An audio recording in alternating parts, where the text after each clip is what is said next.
70 चक वाले भी मैं तकरीर पे गया, और ये 85 चक जो क्रिश्चियन है उनके यहाँ भी मैंने जाके तकरीर की। वो भी अल्लाह को वैसे वहदहू ला शरीक मानते हैं जैसे आप मानते हैं।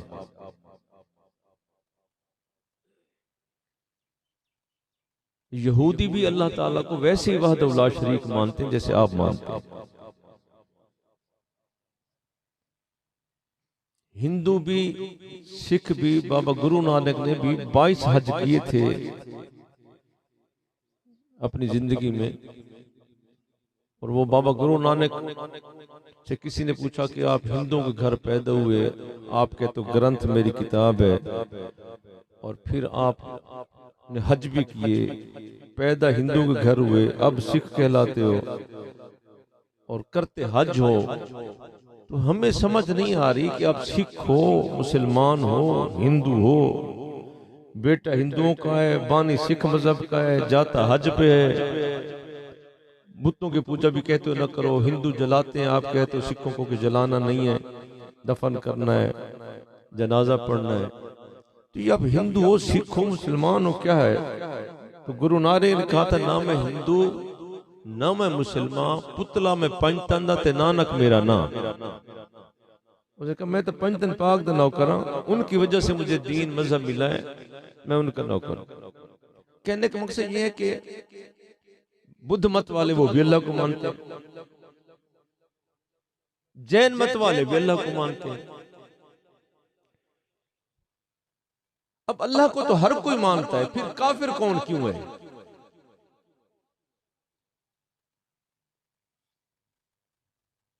यानी अल्लाह को उन्होंने भी माना।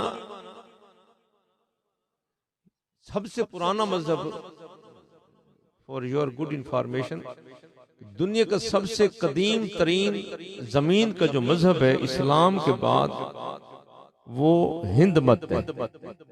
गीता हजरत इब्राहीम अलैहिस्सलाम से 4000 साल पहले की किताब है।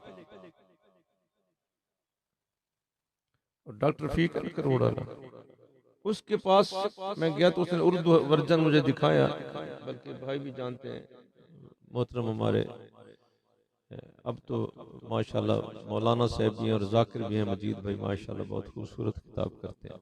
हम तो छोटे मोटे से 2-4 लफ्ज याद करने वाले लोग हैं।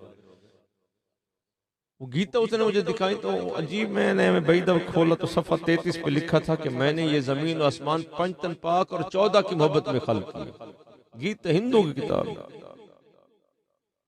और हिंदू किताब में लिखा है गीता में कि अन करीब मक्के में मोहम्मद मुस्तफ़ा आएगा, उसकी माँ का नाम आमना होगा, वो मक्का में रहता होगा, मदीना को सफर करेगा, और सारी जिंदगी रसूल जो है वो घोड़े पे सवारी नहीं करेगा, ऊंटनी पे करेगा। लिहाजा अगर आपको भी पता होगा कि रसूल ने कभी घोड़े पे सवारी नहीं की, घोड़े अस्तबल में थे, फौज में थे, लेकिन रसूल ने घोड़े पे सवारी नहीं की, ऊंटनी पे सवारी करते थे। अब आप कहेंगे कि शाह मर्दान साहब, वो कुरान मजीद में अल्लाह ने जो घोड़े की कस्में खाई हैं वो फिर किसका घोड़ा था? वो जंग सलासल में हजरत अली अलैहिस्सलाम उस घोड़े पे चढ़ के जा रहे थे, और अल्लाह ने कहा वला आदियात ज़बन फल मूरियात कदन, मुझे अली तेरे घोड़े के कदमों के नाल के पत्थर से टकरा के निकलने वाली चिंगारी की कसम।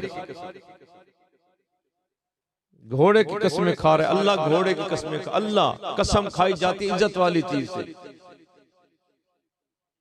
तो इनका घोड़े की निस्बत रसूल के खानदान से आ गई तो अल्लाह ने कहा ये काबिल कसम बन गया है। अल्लाह को तो सारे मानते हैं, फिर काफिर वाला क्या चक्कर है? और मुशरिक और हिंदू काफिर, फलाना काफिर, फलाना काफिर। ये मुल्ला ने जो काफिर बनाए हुए तो अपनी जहालत की वजह से बनाए हुए, जो मुल्ला का काम ही रोटी को।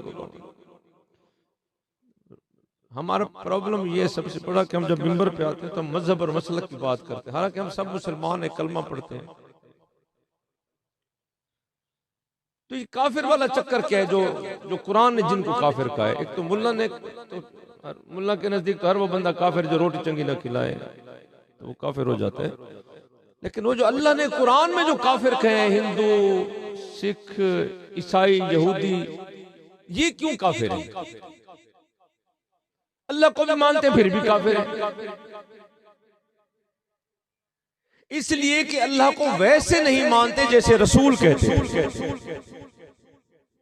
याद रखिएगा, हो सकता है कि बंदा नमाज पढ़ता हो, नमाजी भी हो, रोजा भी रखता हो और काफिर हो। आप कहेंगे शाह मर्दान साहब आपने फिर मौलवी वाली बात कर दी। आप अभी कह रहे थे कि मौलवी काफिर बनाते हैं, आपने फिर वही मौलवी वाली बात कर दी कि बंदा मुसलमान और नमाजी काफिर हो सकता है। कब काफिर हो सकता है? जब वो कहे कि शराब पीना जायज है, हज न करो, कोई जरूरत नहीं जी। इस्लाम के किसी हुक्म का जो इनकार कर दे जो अल्लाह और रसूल ने नाज़िल और नाफिज किए, वो काफिर है। अल्लाह ने कहा नमाज पढ़ो, वो कहते नहीं कि नमाज की जरूरत ही कोई नहीं, वो काफिर है। खुद शराब नहीं पीता लेकिन कहते कि पीना जायज है, पियो, काफिर है।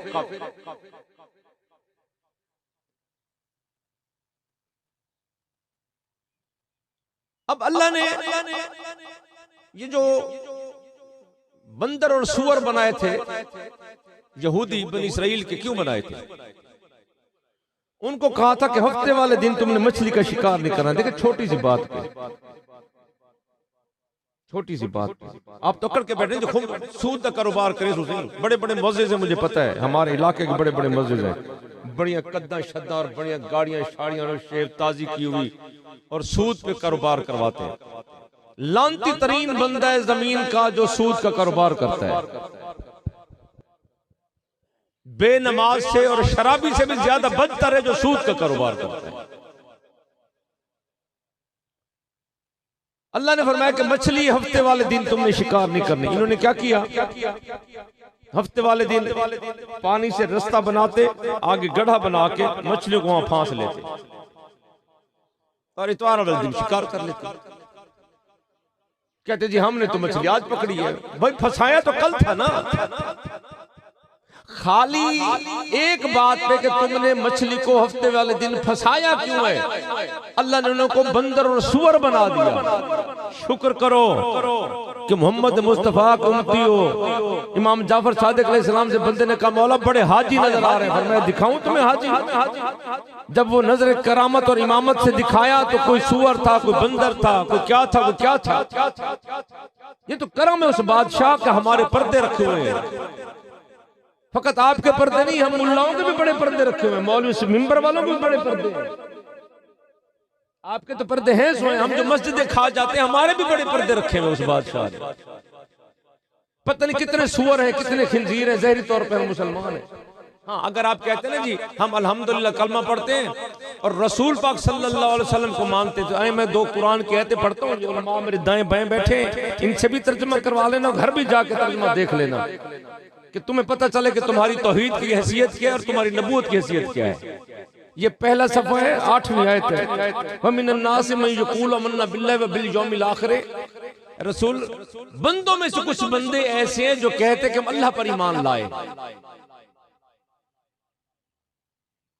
मैं दाढ़ी मुंडवाता हूँ, फर्ज करें माशाअल्लाह माशाअल्लाह, दाढ़ी मुंडवाना कुफ्र नहीं है, इस्लाम में काफिर नहीं हो जाता बंदा, गुनाह है छोटा मोटा। दाढ़ी मुंडवाता हूँ और बंदा जाके कहता है फलानी जगह पे शाह मर्दान दाढ़ी मुंडवाता है, ये गीबत है। गीबत होता है गैब में पीछे बात करना, ये गीबत है। और अल्लाह ने कुरान में कहा कि क्या तुम में से कुछ चाहेगा कि अपने भाई का गोश्त खाए? ये गीबत है। साहब ने कहा मौला कौन भाई का गोश्त खाता है? फरमाया जब तुम भाई का गिला करते हो, जो चीज उसमें बताते हो तो ये गीबत है। और तोहमत होती है न हो उसमें और अपनी तरफ से घड़ के लगा देना, और उसके हम सारे माहिर बैठे हैं अल्हम्दुलिल्लाह। ऐ मैं छोड़नी खामखा गुनाह है जबरदस्त।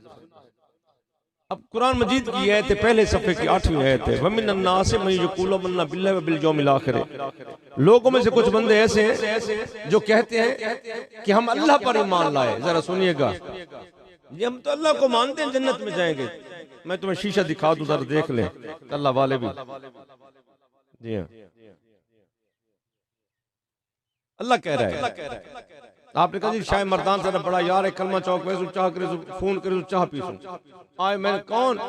मैं जी फिलाना बुलेंदा, मैं तो जान देना तेरा मेरा ताल्लुक नहीं, मैं वो फिलाना, मैं ते नहीं जानता। बात तो इज्जत तो खत्म हो गई। अब सुने अल्लाह क्या कह रहा है, जो अल्लाह को मानते हैं उनके बारे में। अल्लाह ने कहा वमिनन नासि मन यक़ूलु आमन्ना बिल्लाहि, लोगों में से कुछ बंदे ऐसे जो कहते हैं अल्लाह पर ईमान लाए, बिल यौमिल आखिर और आखिरत पर भी ईमान लाए, अल्लाह पर भी ईमान लाए, आखिरत पर भी ईमान लाए। तो मालिक फिर तो मोमिन है, तुझे भी मानता है, आखिरत को भी मानता है, क़यामत हश्र कौसर जन्नत जहन्नम हूरे सारा कुछ मानता है। मालिक फरमाए शाह मर्दान ये मुझे भी मानता है, तुझे नहीं पता, ये मुझे मानता है, कह रहा है मुझे मानता है, आखिरत भी कह रहे हैं, लेकिन मैं तुम्हें बता रहा हूं वमा हुम बे मोमिनीन, ये मोमिन नहीं है। घबरा गए ना? क्यों? मौला फरमाए युखादून अल्लाह वल्लज़ीना आमनू, ये अल्लाह को भी धोखा दे रहा है, मोमिनों को भी धोखा दे रहा है। वमा यखदऊना इल्ला अनफुसहुम, ये किसी को नहीं धोखा दे रहा, ये बेवकूफ है, ये खुद को धोखा दे रहा है। और जब इनसे कहा जाता है कि जमीन में फसाद मत फैलाओ, फिर कवारीज पैदा मत करो, ये काफिर वाला कारोबार बंद कर दो, दुकानें बंद कर दो, सुन्नी शियत बंदी बरेली वाली दुकानें बंद कर दो और रसूल के मुसलमान बन जाओ। खून गदीर में थे जो हज पे थे सारे थे, वो वाले मुसलमान जाओ। फिर कहते नहीं जी हम तो जमीन में इस्लाह कर रहे थे। अल्लाह ने फरमाया इस्लाह नहीं कर रहे, ये कुफ्र और निफाक फैला रहे हैं, झूठ है, इन्होंने ठेके ले रखा है और ये लोगों को बेवकूफ बनाते हैं, ये खुद बेवकूफ। जी ये हो गया अल्लाह वाले। अब बात हुई रसूल वालों की। सूरह मुनाफिकून की पहली आयत है, बस मैं तर्जुमा कर देता हूं।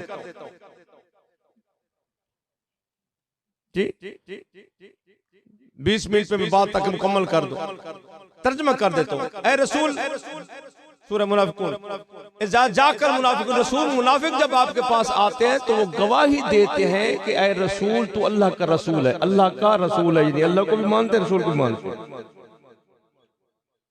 जी हमने तो कलमा पढ़ लिया है। नहीं मेरे बच्चे, ऐसे नहीं, कोई काम भी करना पड़ेगा। रसूल वाला, अहले बैत वाला, सहाबा कराम वाला।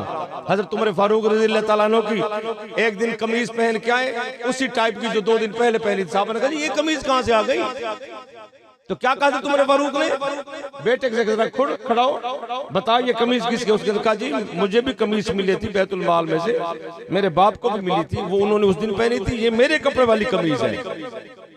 और यहाँ हम सब कुछ खा के बैठे, हजम है, दोस्तों का माल, रिज्क, पैसा, और मुसलमान भी हैं। रसूल तेरे पास आते हैं और आके कहते हैं कि हम गवाही देते हैं कि तू उस अल्लाह का रसूल है, यानी अल्लाह को भी माना, रसूल को भी माना। अल्लाह ने फरमाया वल्लाहु यालमु, रसूल मुझे भी पता है कि तू मेरा रसूल है।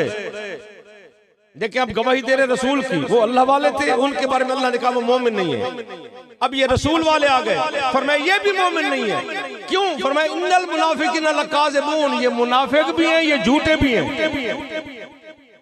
मालिक क्यों? इत्तखज़ू ईमानहुम जुन्नतन, इन्होंने अपनी ईमान को ढाल बना रखा है, ईमान को ढाल बना रखा है। तो मौला मोमिन कौन? मैं इसी पे बात खत्म कर रहा हूं, वक्त भी पूरा हो गया, बात भी मुकम्मल कर रहा हूं इसी पे। एक जंग में आप तशरीफ फरमा थे, शायद कि तेरे दिल में उतर जाए मेरी बात। एक जंग में आप तशरीफ फरमाए, बंदा आ गया, कोई रिश्तेदार था जिनकी जंग हो रही थी। का क्यों जंग हो रही है? का वो जो सामने बंदा बैठे उसकी वजह से जंग हो रही है। वो बंदा रसूल के पास है। मौला जंग आपकी वजह से हो रही है? मेरी वजह से नहीं, इनकी वजह से हो रही है। एक दफा सारे कह दे सुभान अल्लाह। अब घबराए बैठे, सारे परेशान बैठे, हमें मक्खा नहीं लगा रहा, कोई दाद शाद हमसे नहीं ले रहा, पैसे शैसे रखते स्टेज पे, कुछ कसीदा सुनाता, कोई दौड़े छोड़े सुनाता, पैसे से रखते हैं, जेबें भी हमारी जबानें बंद है, जबानें बंद है, खुशामद करता हमारी। भाई कयामत वाले दिन मैंने जिम्मेदार ज्यादा होना है, आपने नहीं, आपका कोई हिसाब नहीं, हमारा ज्यादा होना है। मुल्ला बोला उस बंदे ने पूछा आपकी वजह से जंग हो रही? फरमाया मेरी वजह से, इनकी वजह से हो रही है। क्यों? फरमाया ये मेरी बात नहीं मानते। उसने कहा जी कौन सी बात है? फरमाया कहो ला इलाहा इल्लल्लाह। अभी मैंने पहले सफी कहत पढ़ी कि जो अल्लाह को मानते हैं वो मोमिन नहीं है। अब रसूल कह रहे हैं कहो ला इलाहा इल्लल्लाह। मेरी बात समझिएगा, दीन वो नहीं जो तुम अपने घर से बनाओ, मोहम्मद को मानना दीन नहीं, मोहम्मद की मानना दीन है। जो मोहम्मद कहे वो मानो। रसूल ने फरमाया मेरी बात नहीं मानते। कौन सी? फरमाया ला इलाहा इल्लल्लाह मोहम्मद रसूलुल्लाह। उसने कहा मैं पढ़ लूं? फरमाया जन्नत दूंगा। उसका पढ़ाओ, आपने पढ़ा दिया, मुत्तफक है। ताहिरुल कादरी को फोन कर ले, मौलाना मंजूर कोयटे वाले को फोन कर ले, जो बंदी हजरात के हमारे सबसे बड़े आलिम दीन है माशाल्लाह इस वक्त जी। आपने फरमाया पढ़ो, उसने पढ़ लिया कलमा। कहते अब फरमाया जन्नत तेरी। काफिर था लेकिन पता था जो मोहम्मद कह दे वो झूठ नहीं होता सल्लल्लाहु अलैहि वसल्लम। कह दे एक दफा सुभान अल्लाह, नहीं पता था कि ये हस्ती जब कह दी कि झूठ नहीं होगा। अब ये लफ्ज कह दिए कहा जन्नत मेरी, फरमाया जन्नत तेरी। ना नमाजें पढ़ी, ना रोजा, ना हज, ना ज़कात, लेकिन जो हबीब ने कह दिया तो उस पे ईमान लाया। ईमान नमाज रोजा नहीं, ईमान जो रसूल कहे। मुल्ला वाला ईमान नहीं, रसूल वाला ईमान। मुल्ला वाला दीन नहीं, रसूल वाला दीन। तो अब क्या हुआ? घोड़, मैं रिवायत का जिम्मेदार हूं, फोन करके पूछिएगा। घोड़े से उतरने लगा कि जाऊं रसूल की जाके बैत करूं, मुसलमान हो चुका हूं, जन्नत मिल चुकी है। रिवायत के लफ्ज है कि उतरते हुए गिर के मर गया। रसूल ने फरमाया जिसने मोमिन देखना हो ये सामने मौजूद है। तो रिजल्ट ये निकला कि जो कुछ रसूल, खुजू मा आताकुम रसूल, जो रसूल ने तुम्हें दिया है, रसूल ने जन्नत दी नहीं, दिखाई नहीं, बताई है, हम मान गए। अल्लाह बताया है, दिखाया नहीं, मान गए। जहन्नम बताई, दिखाई नहीं, मान गए। मलाइका बताया, दिखाई नहीं, मान गए। कब्र बताई, दिखाई नहीं, मान गए। हशर बताया, दिखाया नहीं, मान गए। वो जो दिखाया नहीं, बताया, वो मान गए। और जिनको ईद वाले दिन कंधों पे उठा उठा कर और गदीर में पकड़ पकड़ के दिखाया, वो नहीं माना। अल्लाह ताला मेरे भाई अब्दुल मजीद को अपने वालिद के नक्शे कदम पे चलने की तौफीक अता फरमाए। और अल्लाह ने वसीयत की है कि सबसे बड़ी कि मेरे बाद अगर एहसान करो तो वालिदैन से करना। मालिक इनको अपने वालिद के नक्शे कदम पे चलने की तौफीक अता फरमाए और इन तमाम भाइयों को आपस में इत्तेहाद इत्तेफाक अता फरमाए। और दुआ है कि मालिक हमारे आपके गुनाह बख्श और उनके दर्जात बुलंद फरमाए।